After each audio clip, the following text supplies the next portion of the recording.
Servus, Glück auf und herzlich willkommen zu einer weiteren FC Bayern Reaction. Leute, mit dem Teil 1 der Pressekonferenz vor dem Champions League-Spiel gegen Slovan Bratislava. Joa. Zu Gast Thomas Müller. Bevor wir reingehen in den Bums, wie immer der Hinweis, wenn euch gefällt, was ihr seht, lasst gerne ein Abo da, damit unterstützt ihr einfach das, was ich so tue. Vielen lieben Dank dafür und damit rein in den Bums. Grüß Gott zusammen, herzlich willkommen. Der FC Bayern tritt zum Abschluss der Vorrunde in der UEFA Champions League wieder zu Hause an gegen Slovan Bratislava morgen. Willkommen tags zuvor wie gewohnt zur Pressekonferenz, heute mit Thomas Müller. Thomas, hallo. Aber die Ehre. Und wir haben die Ehre der ersten Frage. Hanna Reif beginnt für TZ und Merkur. Der Müller hat richtig Lust, wie er da sitzt, oder? Ja, Thomas, seid ihr bereit für ein kleines Wunder und wie viel habt ihr in den letzten Tagen gerechnet im Kopf? Ja, wir haben uns aufs Spiel vorbereitet.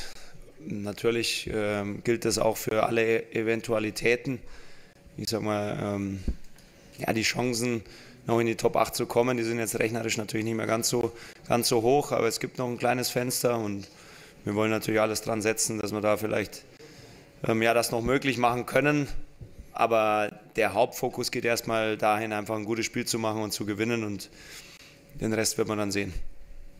Also planbar ist im Fußball ja sowieso nichts, zumindest nicht das Ergebnis. Ja, sonst wird man nicht hier sitzen und uns mit der Frage überhaupt beschäftigen müssen. In der letzten Reihe Felix Roderer für Antenne Bayern. Hallo Thomas, für Sie ist das ja auch eine neue Situation. Früher hatte man die Gruppenphase, ganz oft war der FC Bayern da schon locker durch. Jetzt weiß man eben nicht, ob man den Weg über die Playoffs gehen muss. Wie geht es Ihnen damit? Naja, du musst den Weg über die Playoffs gehen, machen wir uns nichts vor, Alter. Alles andere wäre ein Wunder, also. Welche Situation ist es vielleicht auch für den Kopf? Ist ja wirklich ungewohnt für Sie und das Team. Ja, ich würde es mal so sagen, erstens habe ich natürlich in meiner Karriere schon alle Konstellationen erlebt, von guten Gruppenphasen bis, wo wir dann bis ins Finale vorgedrungen sind und andersrum.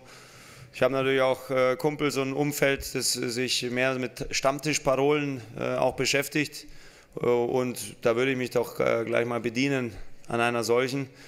Ich sage mal, die letzten Jahre sind wir ja durch die Gruppenphasen immer so durchgepflügt und dann war aber immer vor dem Finale schon Schluss. Und jetzt machen wir es halt andersrum. Also, ja, das ist im Fußball, du musst sehen, wie es kommt. Du versuchst immer dein Bestes und willst eigentlich immer natürlich jedes Spiel gewinnen, aber es ist weder ein Wunschkonzert noch, dass man, ja, dass sich so einfach auch mit guten oder ordentlichen Leistungen irgendwie erarbeiten kann, sondern, wie gesagt, Ergebnisse sind nicht immer der Spiegel auch der Spielweise, oftmals schon. Manchmal aber nicht und deswegen sind wir in der Situation, in der wir sind. Wir wissen natürlich, worum es geht. Aber ja, wir wollen ein Spiel gewinnen, dann schauen wir, wie viel da wir in der Tabelle sind und dann werden wir die nächsten Schritte einfach gehen, die da auf uns zukommen. Ja, anders wird es ja nicht gehen, wa? Kannst ja dann nicht den Spielbetrieb einstellen, also. Und ja, also am Ende des Tages ist es ja jetzt auch nicht so super wild, dass man dann eine Zwischenphase spielt. Kommt natürlich auf den Gegner an und natürlich sind die Spiele ein bisschen wild gelegen zwischen Leverkusen oder Leverkusen dazwischen. Ja, mein Gott. Wir sind der FC Bayern, Alter. Wir sind es gewohnt, alle 3 Tage zu spielen. Da gibt es keine Ausreden und Abfahrt. In der zweiten Reihe Carrie Howe für Sky. Hi Thomas, es wird auch viel über deine Zukunft immer wieder gesprochen. Dein Vertrag läuft ja aus.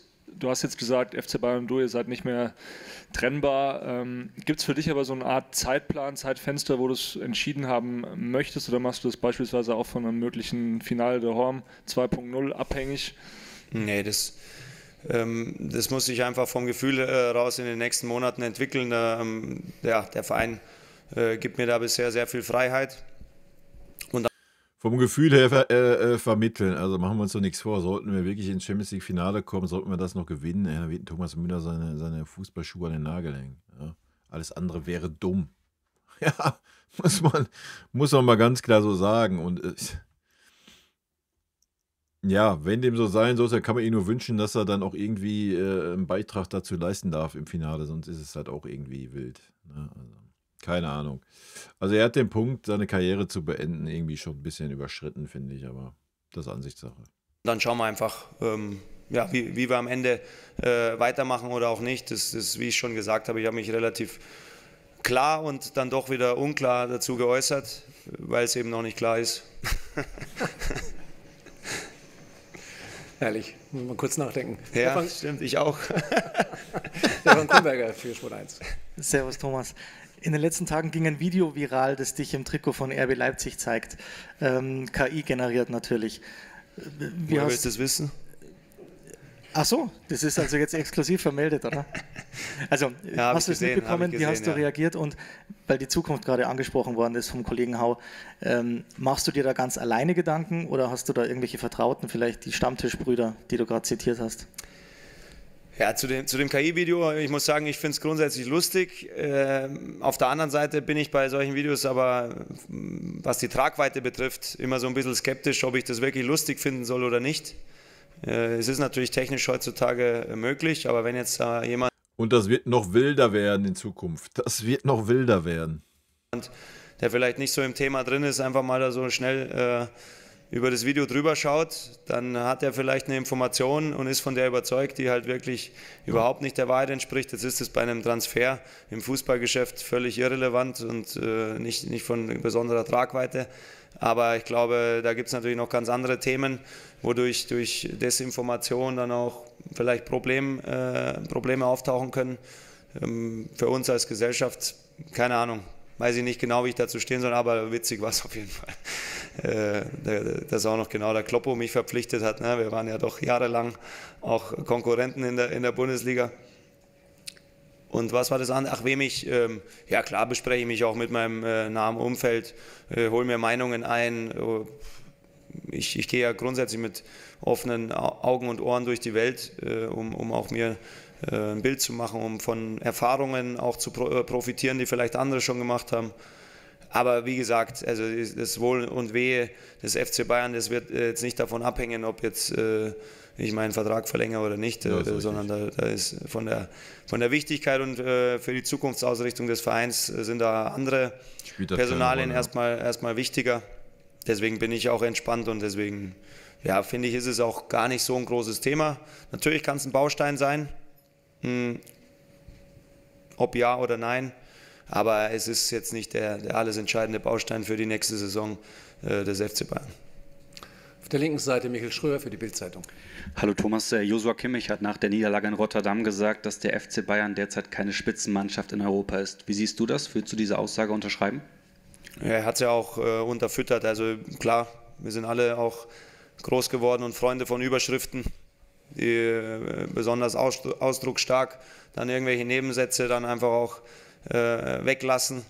Er hat es natürlich darauf bezogen, wenn man die Tabelle anschaut, ja, dann sind andere Mannschaften auch keine Spitzenmannschaften, die ihr vielleicht oder auch wir oder ich in Analysen vielleicht doch zu Spitzenmannschaften zählen würden. Dementsprechend ja, war Josh natürlich auch bedient und wenn man die Tabelle anschaut, weiß ich auch, was er meint. Aber das Schöne im Fußball ist, dass du eben nicht eine Spitzenmannschaft sein musst im Januar, sondern halt im Mai. Aber auf dem Weg dahin muss natürlich auch schon eine Spitzenmannschaft sein, irgendwann im März und April, also braucht man nicht reden. Ja, ist eine Aussage, die nicht viel bedeutet und trotzdem richtig ist. Auf der rechten Seite Christian Kunz für die dpa. Max Schmidt könnte vielleicht für sein Debüt stehen. Wie erlebst du ihn im Training und was ist das für ein Typ? Ja, Max ist ein Stehaufmännchen. Max ist immer voll dabei. Ja, gut, das tut zwar qualitativ nichts zur Sache. Der ist natürlich auch Bajuware. Also er weiß auf jeden Fall, worum es hier in diesem Verein geht, ohne dass man ihm das groß erklären muss. Er hat auch schon eben Titelerfahrung ja gesammelt mit der U-Nationalmannschaft. Das heißt, er weiß auch, was es bedeutet, in K.O.-Spielen auf dem Platz zu stehen. Also ich glaube, dass es immer was Besonderes ist, falls jemand sein erstes Spiel macht oder natürlich als junger Spieler dann auch auf einmal in der Verantwortung steht. Und trotzdem ja, gibt es im Fußball nichts zu verlieren, sondern nur an das Gute und Positive zu denken. Und wenn es so kommen sollte, dann wird er für uns ein gutes Spiel machen. Dann Carrie Hau nochmal bitte, ja. Ja, eine Frage zum VAR. Da gibt es jetzt dann ab dem nächsten Spieltag auch ein neues Pilotprojekt, dass die Schiedsrichter dann auch... Ja, und das bei uns, die es noch niemals hinkriegen, den Ton ordentlich bei einer Pressekonferenz klar zu machen, soll dann der Schiedsrichter auf dem Feld über die Stadionlautsprecher wiedergegeben werden. Ich bin sehr gespannt, ey. Dem Publikum ein bisschen mitteilen, was sie da eigentlich prüfen. Wie findest du das? Und anlehnend noch an die Frage, was junge Spieler angeht, was würdest du junge Spielern, die vielleicht auch nicht so oft zum Einsatz kommen, raten? Ich denke da sehr beispielsweise an Mathys Tell aktuell. Danke. Ja, das mit dem Videobeweis finde ich erstmal gut. Ich finde auch gut, dass einfach auch was probiert wird, der zur allgemeinen Verbesserung und zur Akzeptanz beiträgt, weil es geht ja, finde ich, oft gar nicht darum, also bei aller Kritik geht es oft gar nicht so sehr um Fehlentscheidungen, weil Fehlentscheidungen, da sprechen wir ja auch manchmal von 51, 49, die einen sehen so, die anderen so, und je nachdem, welche Farben man gerade trägt und wie die Entscheidung ausgefallen ist, sehen das die Leute und die Fans natürlich komplett anders, die ein und dieselbe Entscheidung. Und da finde ich einfach Kommunikation, mich hat es auch gewundert, dass das nicht schon früher stattfindet, Kommunikation als wichtig. Wie es dann stattfinden wird, das werden wir sehen. Ich bin gespannt drauf. Ja, ich auch. Und hoffe natürlich, dass das einfach ein bisschen Transparenz reinbringt.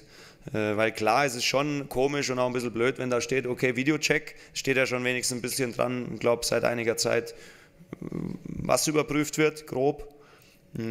Aber wenn einfach der Schiedsrichter darstellt, wieso er zu dieser Entscheidung gekommen ist, dann kann vielleicht der ein oder andere Fan, der es wirklich will, manchmal will man ja auch pauschal einfach die Entscheidung nicht akzeptieren, auch wenn sie vielleicht schlüssig erklärt wurde, dann einige können dann zumindest sagen, okay, und können ihren Frieden damit machen und haben vielleicht ein besseres Bild.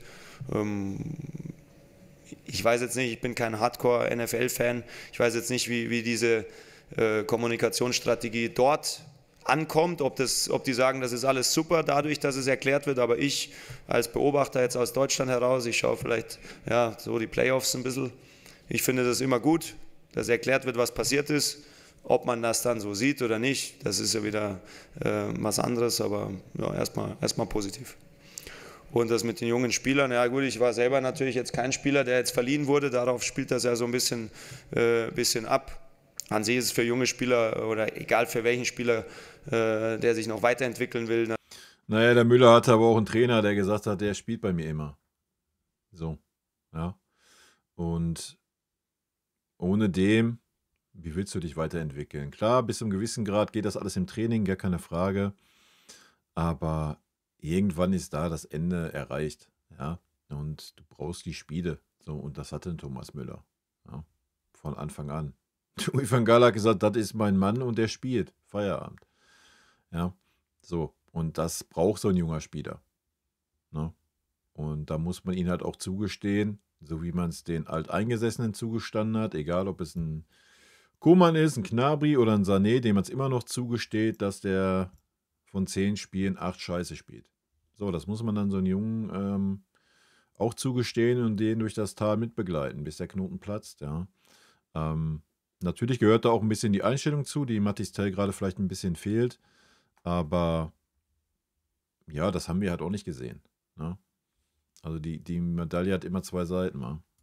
Natürlich wichtig, Spielzeit zu haben, da braucht man nicht reden, ja. Aber es gibt keine Pauschalsituation, sondern es gibt ja auch immer die Situation Spieler, Verein und natürlich auch aufnehmender Verein. Und du kannst nicht pauschal sagen, ja, jede Leihe ist gut. Nee. Es kommt immer darauf an. Haben wir beim Kretzig jetzt mit Stuttgart gesehen, dass die Leihe zum Beispiel nicht gut war. Eben, was alle Parteien voneinander wollen, wie die Erwartungen sind und da muss man im spezifischen Detail dann schauen, okay, könnte das passen, könnte das nicht passen. Da gibt es kein allgemeines Patentrezept. Dann einmal noch die Gäste bitte hinten, ja. Dobrý den, Vladimír Pančík, Deník Šport. Chcem sa spýtať Tomasa. I want to ask you a question. Slovan Bratislava hasn't won 1 point. If we'd earn a point, it would be kind of a miracle. How do you see your opponent, and can you imagine how you're going to approach the game? Ja, danke für die Frage. Willkommen in München.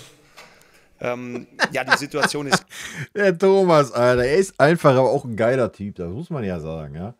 Auch wenn es fußballerisch vielleicht gerade nicht mehr reicht, so, aber vom Typ her, Alter, ist er einfach einmalig. Klar, Bratislava hat noch keine Punkte geholt und wenn wir zu Hause in der Allianz Arena spielen, dann sind wir auch der Favorit und wir erwarten von uns selbst natürlich nichts anderes als einen Sieg.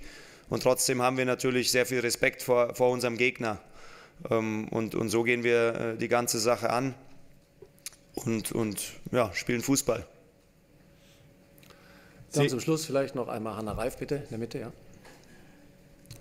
Gibst du rüber? Ja, Thomas, ihr habt gestern einen neuen Torhüter verpflichtet. Hast du Jonas Urbik schon live und in Farbe hier gesehen? Und du kennst es, wenn die Rolle sich vielleicht schleichend ein bisschen ändert, wenn man älter wird. Das wird Manuel Neuer jetzt dann auch irgendwann bevorstehen. Wie nimmt man die? Das sagt halt schon alles. Es wird halt einem Manuel Neuer nicht bevorstehen. Ein Manuel Neuer wird halt irgendwann sagen, jo, das war's und dann ist gut. Ja, ich glaube nicht, dass man das in Manuel Neuer reinbekommt, dass der jetzt irgendwie sagt, ja, alles gut, komm. Es reicht mir, wenn ich jedes dritte Spiel spiele oder jedes zweite Spiel erstmal, kannst du knicken, Alter. Shots fired. Ja, also ich habe es jetzt noch nie erlebt, dass so ein Torhüter immer mal so über Ein- und Auswechslungen dann herangeführt wird, aber deswegen ist das nicht ganz so zu vergleichen wie vielleicht jetzt mit mir als Offensivspieler. Okay, gut, also kein Tipp für Manuel Neuer. Aber ich habe ihn schon gesehen, den Jonas, und er hat einen guten Eindruck gemacht. Ich habe ihm auch schon einen eingeschweißt, also so viel dazu. Aber ich muss den Winkel schießen, also das meine ich halt, ne? Ja, ich hab mich schon gesehen, Junge. Ich habe ihn auch gleich mal einen eingeschweißt. So viel dazu, dass er irgendwie der überragende Torwart ist. Ja. Das ist Thomas. Er ist sehr spritzig und macht sich so ein bisschen, macht sich klein. Und wie eine Katze kommt er dann in die Ecken, aber war ein bisschen zu flach in seinem Hechtsprung. Also er kann noch was lernen von dir. Gut. Von wem kann er was lernen? Ja, von vielen kann er was lernen. Der ist ja noch jung und natürlich, wenn du zu einem Top-Verein wie Bayern kommst, ich denke schon mal, auch wenn die Qualität in Köln mit Sicherheit auch gut war, aber der Regel nach sollten wir schon die besseren Leute haben, die auch vielleicht nochmal ein bisschen genauer und konstanter gut aufs Tor abschließen können, und da wird er jede Sekunde im Training auch gefordert sein. Wir hatten einen Top-Torhüter-Trainer und natürlich auch Kollegen mit Sven Ulreich und Manuel Neuer, die natürlich auch enorm viel Erfahrung haben, und gerade im Torhüterspiel geht es ja nicht nur darum, wie weit kann ich springen, wie weit kann ich werfen, sondern es geht ja auch viel um Stellungsspiel, das unterschätzt man ja auch oft, und es geht um Einschätzen von Situationen, und da ist es natürlich Gold wert, auch diese Kollegen eben zu haben, und deswegen glaube ich, ist das für ihn schon eine sehr interessante Zeit jetzt. Und alles, was dann in der Zukunft passiert, das wisst ihr ja selber ganz genau. Da seid ihr ja die Ersten, die nach einem Spiel, wo einem Torhüter mal vielleicht auch einem jungen Torhüter mal einen Ball durchflutscht, die ersten Fragezeichen stehen, ob das denn jetzt hier die richtige Wahl ist. Also man ist ja immer schnell dabei mit neuen reinstellen, alten ablösen, und dann geht das Spiel halt wieder von vorne los. Aber ich glaube, an Manu führt kein Weg vorbei. So schaut's aus. Danke, Thomas. Siehst du das auch so? Denke wohl. Okay, alles klar. Der Trainer kommt gleich. Natürlich sieht das jeder so in unserem Verein, dass an Manu kein Weg dran vorbeiführt, solange er aktiv ist. So, das ist halt einfach so. Damit müssten wir alle leben. Ja? Und hat er sich aber vielleicht auch irgendwo verdient, aber irgendwann, ja. Wir werden sehen, ob es die richtige Entscheidung ist oder nicht. Ich meine, DFB-Pokal geht schon auf Neujahrskappe. Punktverlust in der Champions League geht auch auf Neujahrskappe. Wenn noch irgendwie ein Ausscheiden in der Champions League auf Neujahrskappe gehen sollte oder noch schlimmer, überlegt euch, wir kommen ins Finale Daumen und es geht dann auf Neujahrskappe, dass wir das verlieren. Dann wird es irgendwann auch kritisch.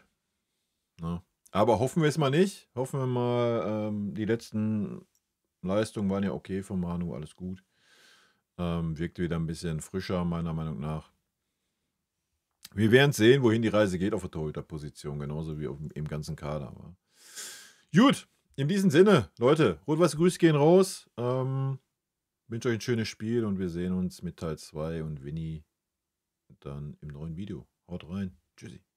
Vielen lieben Dank für euren Support hier auf dem Kanal und in diesem Sinne, gute Freunde kann niemand trennen.